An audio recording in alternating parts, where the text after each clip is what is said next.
وحدت الادیان، وحدت ادیان یا تقریب بین الادیان، مطلب تمام دین والے جو ہے نا سب برابر ہیں، جو بھی دین ہیں دنیا کے اندر مذہب ہیں سب ایک ہیں، سب برابر ہیں، سب جنت میں جائیں گے اپنے اپنے دین پر رہیں گے۔ تو خاص طور سے وہ جو آسمانی دین والے ہیں، جو توریت کو مانتے ہیں، زبور انجیل کو مانتے ہیں، موسیٰ عیسیٰ کو مانتے ہیں، تو جیسے مسلمان ہیں ویسے وہ ہیں، سب جنت میں جائیں گے۔ سب کو ایک جگہ مل جل کر رہنا چاہیے، ایک عبادت خانے میں سب مل جل کر عبادت کر سکتے ہیں، ایک ہی کتاب ایسی ہونی چاہیے جس میں توریت بھی ہو، انجیل بھی ہو، قرآن بھی ہو، سب کو پڑھنا چاہیے، سب ٹھیک ہے۔ کہتے ہیں کیا کہ سب کا اللہ پر ایمان ہے، سب کا آخرت پر ایمان ہے، خلاص جنت میں جائیں گے۔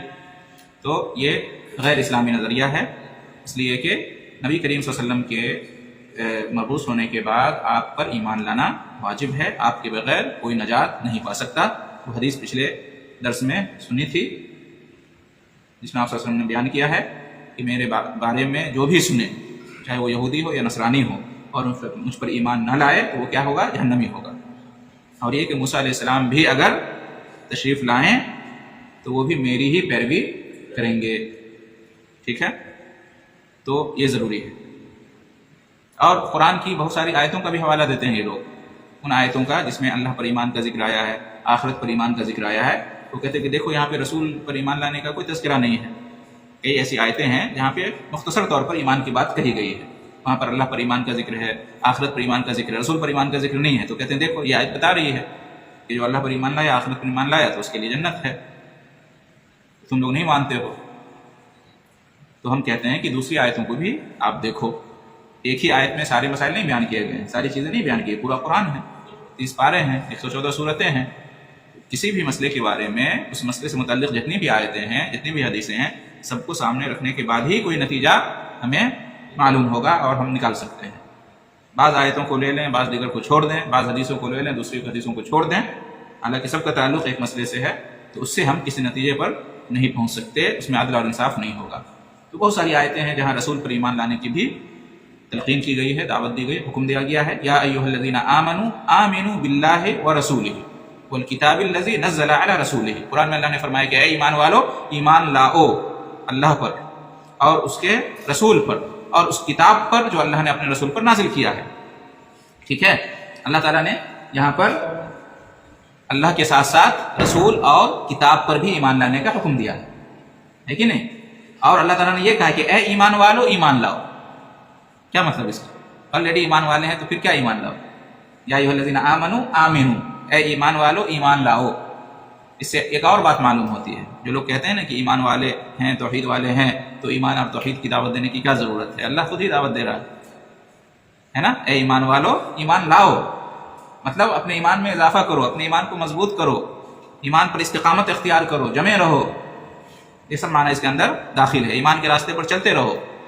پھر یہ کہ اگر مان بھی لیتے ہیں کہ اہل کتاب ایمان والے ہیں جیسا کہ ان کا دعویٰ ہے، اور کہتے ہیں قرآن کے حوالے سے کہ رسول پر ایمان لانا ضروری نہیں ہے، ہم ایمان والے ہیں تو ہم جنت میں جائیں گے، تو یہ آیت کہہ رہی کہ ایمان والو ایمان لاؤ اللہ پر اور رسول پر اور کتاب پر۔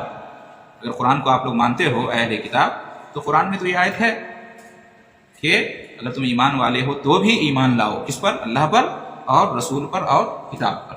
تو اس آیت سے معلوم ہوا کہ صرف اللہ پر ایمان لانا کافی نہیں ہے، یا صرف آخرت پر ایمان لانا کافی نہیں ہے، یا صرف رسول پر ایمان لانا کافی نہیں ہے، یا صرف کتاب پر ایمان لانا کافی نہیں ہے، ان میں سے ہر ایک پر ایمان لانا ضروری ہے، اللہ پر بھی، آخرت پر بھی، رسول پر بھی، کتاب پر بھی، اور جتنی بھی چیزوں پر ایمان لانے کا حکم دیا گیا، اس کے علاوہ بھی فرشتوں پر ہے نا، اور تقدیر پر، اور جتنی بھی چیزوں پر اللہ یا اس کے رسول نے ایمان لانے کا حکم دیا ہے، سب کو ماننا، سب پر ایمان لانا ضروری ہے۔ ایسا نہیں کہ بعض پر ایمان لائیں اور بعض کو چھوڑ دیں، یہ یہودیوں کی صفت ہے۔